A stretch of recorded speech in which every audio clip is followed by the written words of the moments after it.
somebody that knows their shit, come to Mario, please.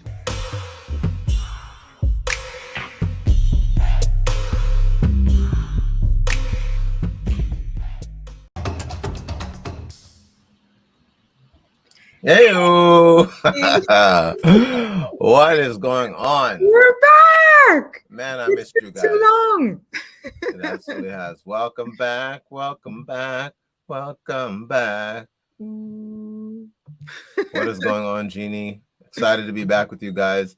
Happy hump day, everybody. Happy hump day. It is another Wednesday. Wherever you are in the world, we're happy that you decided to join us. So thank you so much. If this is the first time that you're with us, welcome. Welcome to Say That channel, where we are unapologetic about talking about the ugly come up. So what is the ugly come up, you might be wondering? Well, you know how people, you've heard these stories where people start off having like nothing, and then all of a sudden they have massive success, and you're like, what happened in the middle? What happens during the ugly come up? Well, that's what we're here to talk about, folks. That whole part of your business building right there. And we're excited to be back with all of you. What's up, Michael Finkley? What's going on? I hope you guys checked out that episode with Janelle and Finkley. that was pretty epic as well. So we're welcome. If you love what you see, please comment. We love the comments as we progress. We love new subscribers, so please subscribe, ring that notification bell, like us, all of the things, because the more you do that, the more our content will come to your feed. And so that is really helpful for getting the value that we provide out to the masses. Absolutely. And guys, if you are new to the show, the way it goes is there's a question or usually a topic of the day. When it's Justin, Janelle, and I, we chop it up and go through that. We're excited for this season. We're actually going to be doing that in a new format, so that's going to be exciting. And then on days where we have the blessing of having somebody as a guest come on and share and give us insight into, their experience in this question, we are blessed to have that. And today happens to be one of those days. So we are definitely first excited about jumping into today's question. Let's get that drum roll, Jay. All right, guys. Today's question is, bing. Is there money in the print business? I don't know, because for me, I feel like everything's digital right now. Like, who's printing? I know I don't do the business card thing anymore, right? Like, yeah, I don't know. So we're going to talk about that. I think this is a great question. And who do we have with us today, Jay? So to help us answer that question, we have our first guest of this season. We're super excited to have her on. She is the CEO of her own company, One Stop for Printing. She is an entrepreneur. She is a speaker where she helps other people who are business owners, other entrepreneurs in their entrepreneurial pursuits. This is the best person to answer this question. And one of the things that I love the most about Maya is how real she is. She's one of the realest people you will ever encounter. So, ladies and gentlemen, please help me welcome to the stage, Maya G. Our next guest.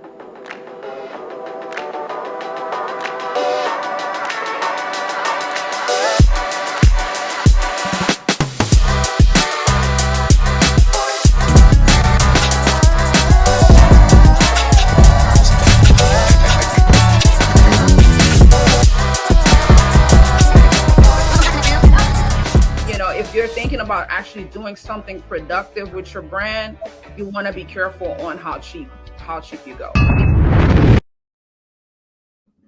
Hey! I hope y'all catching nuggets already.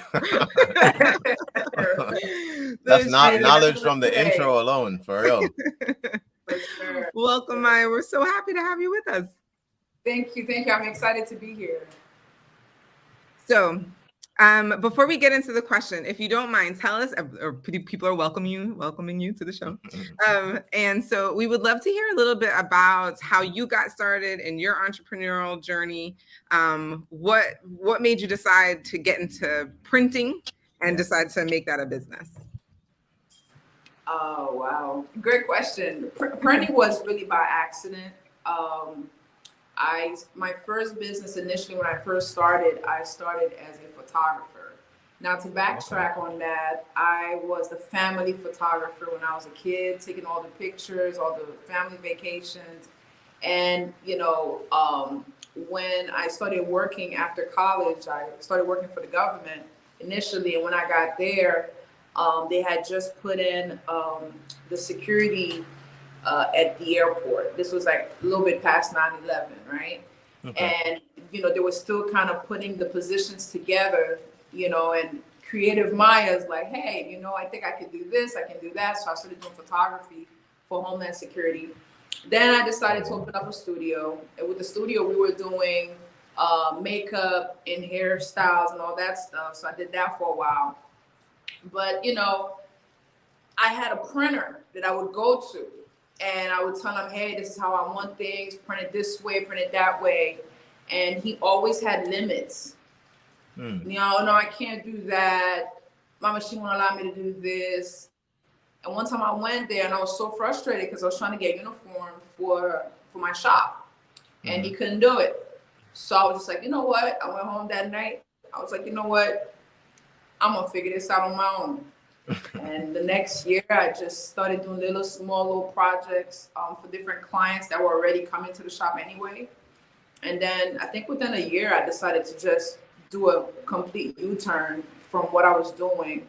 And I gave up photography. Well, I didn't really give it up, but the focus is not on photography. I don't pick up my camera anymore. It went full throttle into printing. And we'll get into what kind of printing and that kind of thing, but that's how I got started. That's super interesting. Like just Cool. that, like the idea that it came out of necessity that you needed, right? Like you were like, you know what?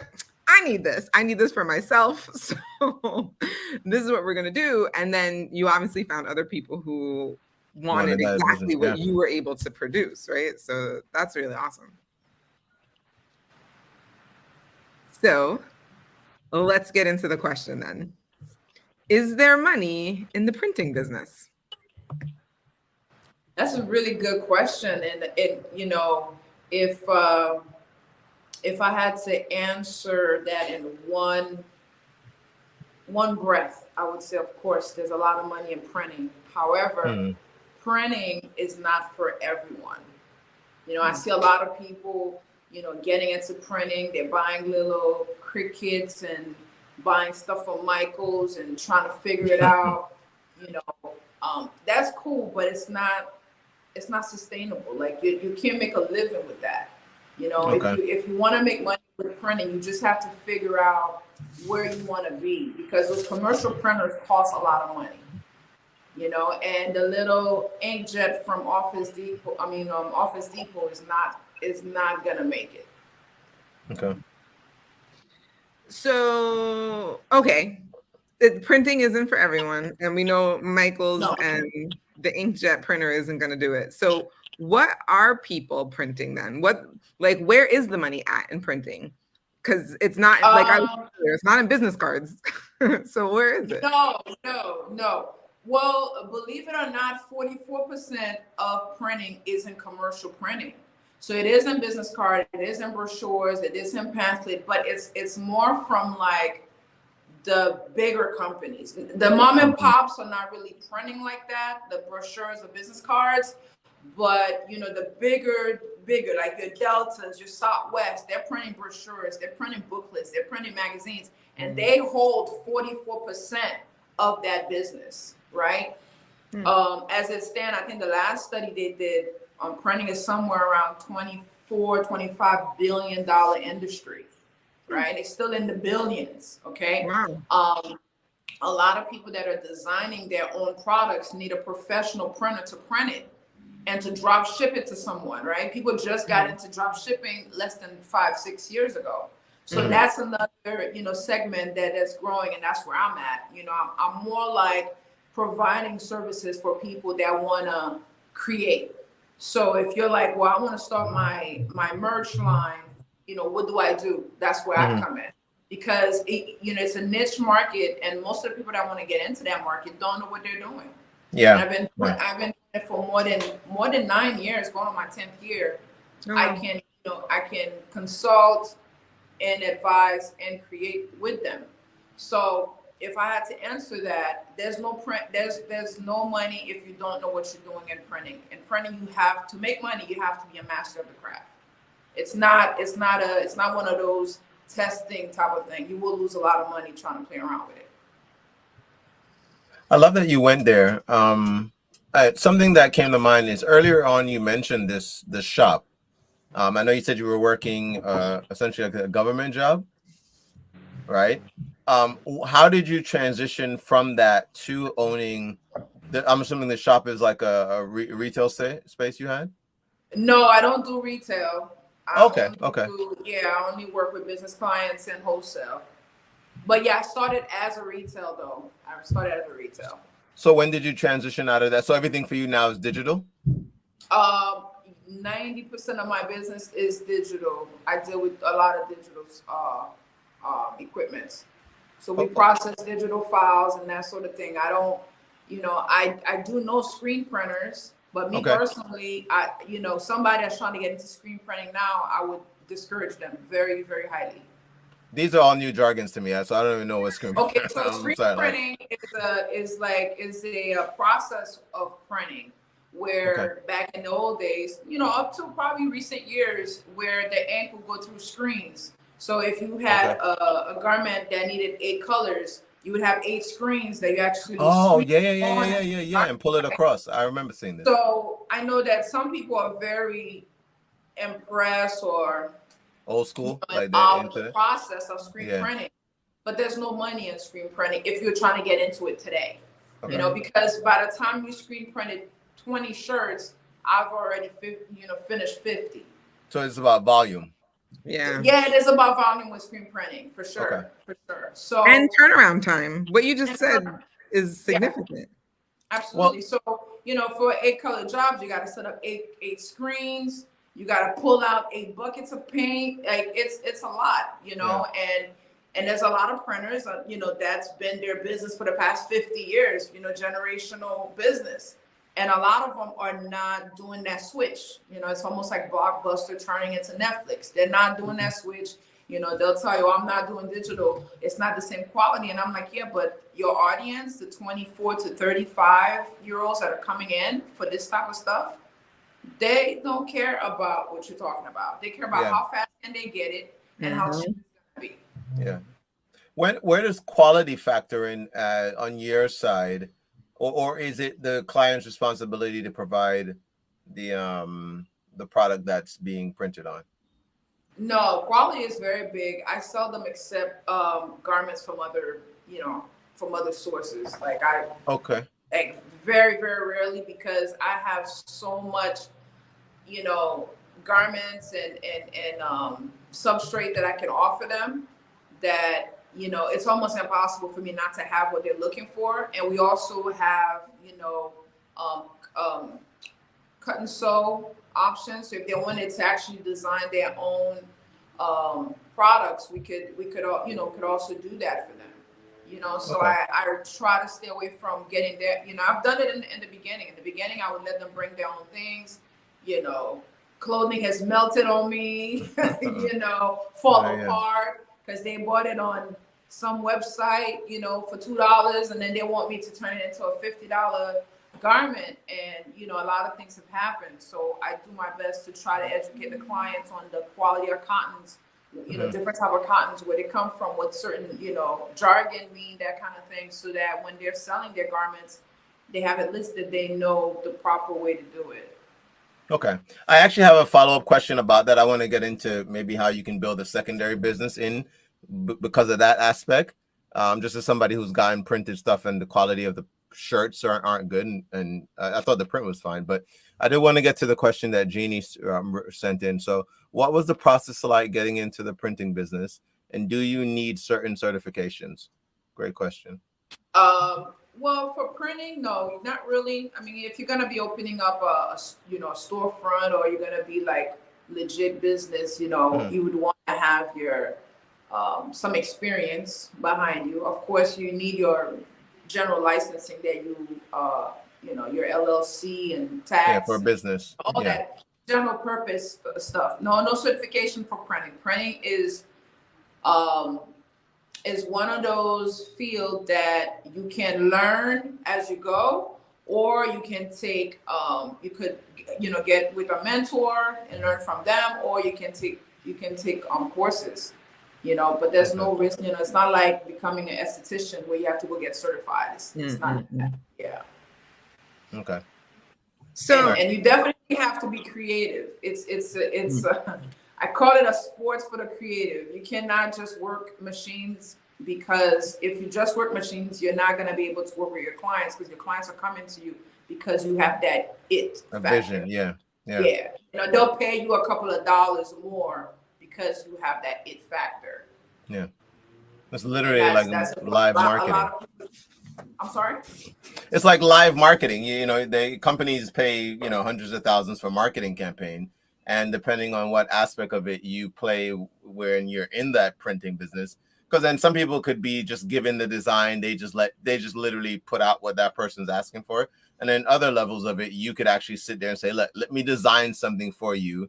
Let me create a vision for what you're trying to get across. And I think I was going to start asking, I know, Janelle, you had a question, but I want to start getting into how you price things. Is it based on the quality of the products you put out? Oh, wait. Before we even get into that, though, okay, I'm a new business person, and those questions do matter. But if I'm new to business, right? We're here talking to entrepreneurs who are in the middle of the ugly come up. They're trying to figure it out, and they're thinking, whatever. I do everything on Instagram, Facebook, everything is digital. Why on earth would I need anything printed? And I love that you also consult with your clients. So if you were talking to somebody like that, brand new, trying to get their business off the ground, how would you counsel them about why printing for their business is important? And then of course, then we'll get into how you price and all that stuff. Well, if we can think ahead, right? We're stepping into the AI ages, right? Everybody's talking about artificial intelligence and all of that. And people are jumping off a building, suicide, killing themselves because they're lacking the human connection, right?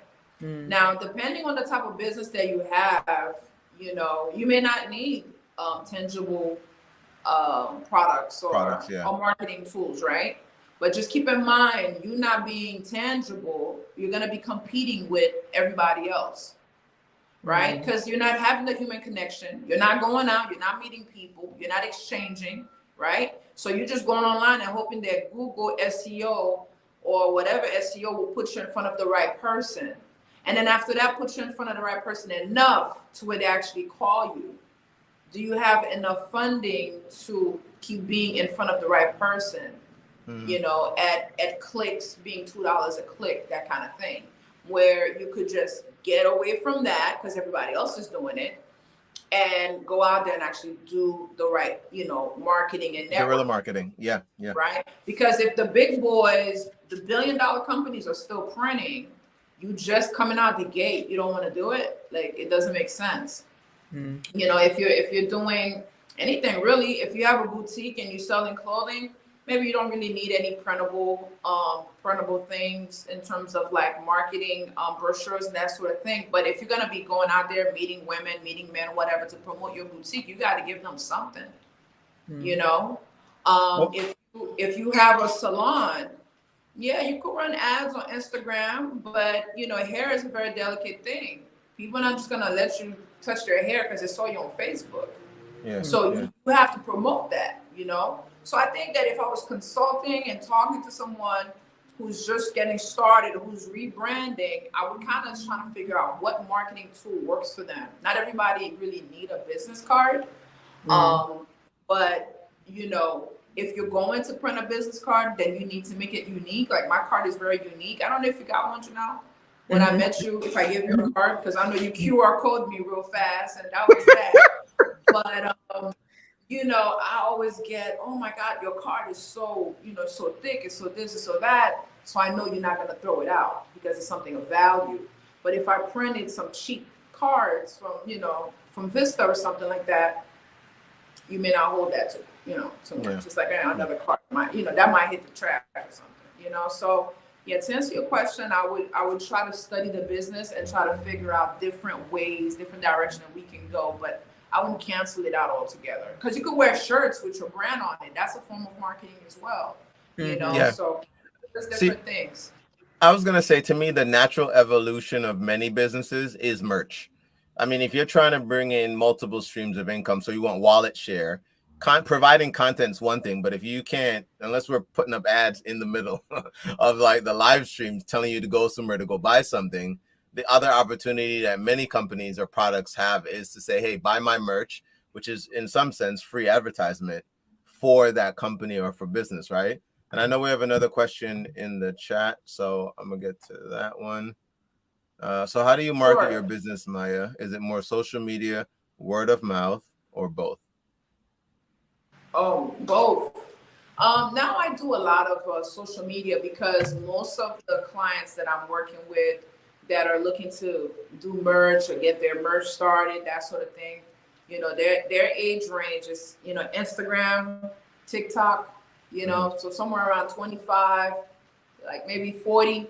So I do a lot of marketing online because one of my websites is strictly online. Like, you don't have to interact with me to do business with me. You know, that particular website, I'm proud of it because I make it in my sleep. But, you know, I graduated to that, right? Because I had to understand what I'm going to be offering, how I'm going to be able to sell it, who's going to be my target audience. And then I started, you know, pushing towards that. So One Stop for Printing, I started back in 2014. So this May, celebrating its 9th year. And then the new business that I just started that's focusing on the DIY community is going on a year. It's going to be a year in May. So. Oh, wow. That's awesome. And I know that you're also on, I want to bring this up because I know people can connect with you on Instagram. Yes. All right. So we have There's One Instagram. Stop for Printing. What's all that? IG. Yeah, we recently added some new products on there. We have some black neon inks on here, you know, for the clubbing community, that kind of stuff. If they want to get some neon inks, so we print those. That's cool. And then I know this one was the other one. The for your website. Was it the One Stop? Yeah. Let's see if I can bring that up as well. Okay. So on the website, they can get all kinds of stuff: business cards, banners, floor wraps, stickers. All of that is on the website. Okay. P.S. I just want to shout out Maya because she did the banner for my book tour. It's beautiful. Like, everyone's like, it's so good. My father, who actually still is, he does more of the design work. So he's a commercial artist by trade and also a fine artist. But so he was involved with printing. Like, he'd always take his design to the printer, right? And so he was very impressed by by the banner. So I love the banner. Maya did a great job of working with me to develop like what it would look like. So that whole consultation bit is a real thing. I am like living proof that like she like works with you to get you what you want. And that's the key word. You know, I work with you because, you know, you're the master of what you're doing, but you may not know how to get what you want done in print. And, you know, I try to come in and try to help you with that. Very nice. That is so awesome. So, okay, so to get to Winston's question, right? So now you're sitting with this new entrepreneur who's like gung-ho, they're excited. They're like, all right, I get what you're saying, Maya. You're right. People are definitely out here trying to do things alone and yet also committing suicide. Like, not to laugh at it, but just like they get like connection is key. It's important. I hear exactly what you're saying. It's the real deal. So now I'm working with you, and now I'm thinking, okay, like what should I get? Merch sounds great. T-shirts sound great. Maybe some hats, like some baseball caps, or what do they call them, trucker hats or whatever, right? Like, yeah. Maybe a bag, maybe, I don't know, whatever the kind of merch it is. How do you decide quality? How do you decide pricing? What goes into all of that? Can I give a real life, like, let's say for Janelle and I, and like I said, I think it's the natural progression. Janelle and I have had conversations about this. So let's say the brand is what we consider what we do. We talk to our audience. Our value is in that conversation. There you go. We had some shirts that Janelle can show you again. Oh no, we had some shirts made up. My dad designed it. Yeah, that's our logo. And then we would need to bring it on a shirt. But if we wanted to get merch that people could actually buy, how would a conversation like that go with you if we're sitting down as we come to you? Well, To answer that question, when it comes to merch, to promote your business is one thing, but merch to kind of like start a brand, that's a whole different like type of conversation. So to promote your podcast is different from if you're doing like fashion. Okay. So in terms of if the amount you're of doing- money we're looking to make. If you're looking to make money, then you have to make merch that people are going to be looking to buy. And, Okay, so no, go ahead, Maya. Go ahead. To get to it, you know, that's the blunt part. This is the blunt part right here. If you're doing merch, let's say we're doing merch for the podcast, right? And you're intending for people to buy it, right? We're not at a certain level, so we have to create in a way where people are like in awe when they see it. So first, we would do some test runs, you know, different concept that you guys are gonna wear. Okay. Right, you're gonna wear it. We're gonna put it on your YouTube channel, right? Okay. And give them the opportunity to actually purchase it from the website or from your YouTube link, right? So now if they're buying it and I can drop ship it or whoever can drop ship it for you, then you'll be able to gauge to see when you go on your next tour, on your next event, what merch to actually the value of it is. Oh, that's really right? good. Because we're not Drink Champs, we're not Club or whatever. So we have to, wheel them in. We have to wheel them in to see what they like and then go from there. I love that. All right, so the timer just went off, so we got to continue this conversation in overtime because, I feel like it just got spicy. Absolutely, fire in the chat, guys. Let's give Maya, let's show us some love. That stuff, I mean, absolutely amazing. Yeah. This is absolutely super valuable. Thank guys, you. Maya is a real person. Please reach out to her on Instagram. You already know that. We talked about the website where it's automated, but if you reach out to her on Instagram, she's a real person. She will respond, start up a conversation, see how you guys can help each other, work together.